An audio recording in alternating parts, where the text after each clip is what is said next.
Bonjour à toutes et à tous. Tout d'abord, je souhaiterais remercier le président de la République française Emmanuel Macron, le Premier ministre Jean Castex, le ministre des Affaires étrangères Jean-Yves Le Drian pour tous les efforts que la France met en œuvre en soutien à la nation libanaise qui malheureusement sombre suite à de crises majeures, systémiques, multiples et simultanées. Je tiens à remercier également le président de l'Assemblée nationale, Richard Ferrand, le député Anthony Sellier, à l'initiative de cet événement des 24 heures du climat. Je remercie le député Jean-François Mbaye, rapporteur sur le projet de loi des finances que nous avons rencontré en septembre 2019 au Liban et qui nous a donné l'occasion aujourd'hui d'avoir une tribune afin de mettre en évidence les problématiques environnementales du Liban dont les impacts ne se limitent pas bien évidemment au seul territoire libanais. Je salue chaleureusement également la présence et la participation du représentant du CIRAD, du représentant de l'Alliance de préservation des forêts et de la représentante de Greenpeace. Je m'adresse à vous en qualité de fondateur de l'association Terre Liban et président du réseau Lebanon Eco Movement, une organisation civile qui recense 64 ONG environnementales aconfessionnelles présentes sur tout le territoire libanais et lutte contre les crimes écologiques qui menacent notre pays et nos capacités futures à subsister dans le pays. Le Liban est considéré comme le cœur de Dieu, comme son nom l'indique, Lub Anan, et en réalité ce petit pays montagneux bénéficie d'une densité forestière et d'espaces verts qui constituent une richesse en biodiversité des plus importantes pour l'est de la Méditerranée. Le Liban est 52 fois plus petit que la France et occupe 0,007% de la superficie du monde. Il abrite 1,11% des espèces végétales mondiales. Environ 52% des fleurs libanaises n'existent pas en Europe et 2,63% des espèces reptiles, aviaires et mammifères. Plus de 600 millions d'oiseaux migrateurs survolent le Liban chaque année. La situation géographique et environnementale du Liban lui confère d'être le réservoir naturel d'eau du Proche-Orient grâce à la neige qui couvre 20% de son territoire et dont la fonte garantit le réapprovisionnement chaque année de ses aquifères.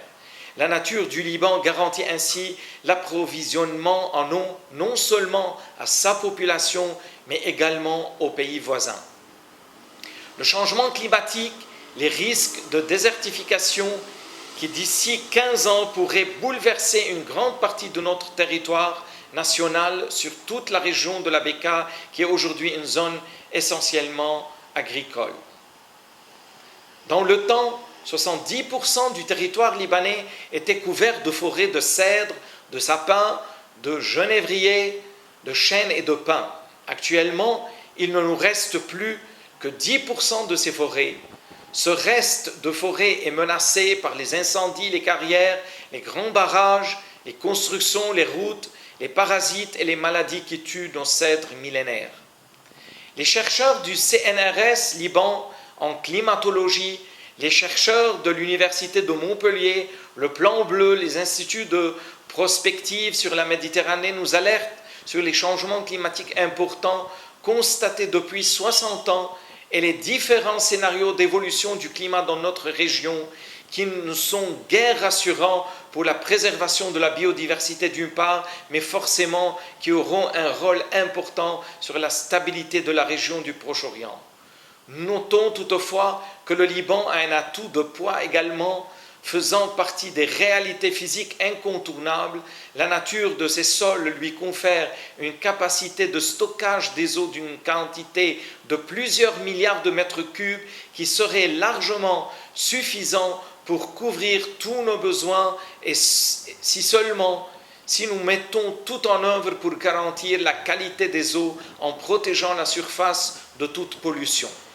À ce jour, nous demandons un soutien fort face à tous les projets destructeurs qui ne tiennent pas en compte les réalités physiques incontournable de notre pays.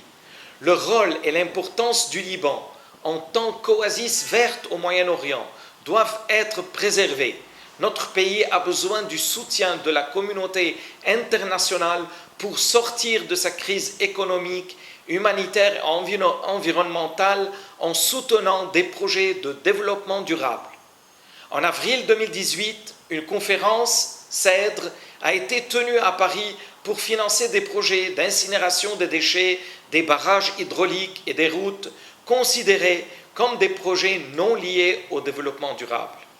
Nous appelons le Parlement français à soutenir l'opinion publique environnementale, que la conférence CEDRE soit au service du climat et du développement durable et de la préservation des forêts de cèdre au Liban et non pas au service des intérêts des gouvernants qui n'ont cessé d'être nocifs pour notre pays. La protection de nos forêts, de nos vallées de toute pollution, de toute destruction sont essentielles pour l'adaptation face au changement climatique. C'est aussi une garantie de limiter les impacts sociaux qui pourraient advenir dans la région. Sans une préservation de notre environnement, les conditions de vie seront de plus en plus pénibles, surtout avec 10 millions d'habitants d'ici 2030. Les enjeux sont clairs. Soit nous faisons tout pour protéger notre biodiversité en mettant en œuvre une économie circulaire face à déployer, soit nous allons voir un programme CEDRE inadapté, favorisant d'innombrables sources de pollution et de destruction de notre environnement qui ne pourront en aucun cas être favorables ni au Liban ni aux enjeux de la stabilité de la région. Chers amis du Liban, nous avons toujours eu confiance dans la France. Nous portons les valeurs de la France ici en Orient et nous avons besoin que la France nous aide à sauvegarder toutes les composantes qui font du Liban un message compatible avec les valeurs de la France dans le développement, la responsabilité sociétale, la prévention des risques et donc dans la protection de l'environnement. Je vous remercie toutes et tous de votre temps précieux.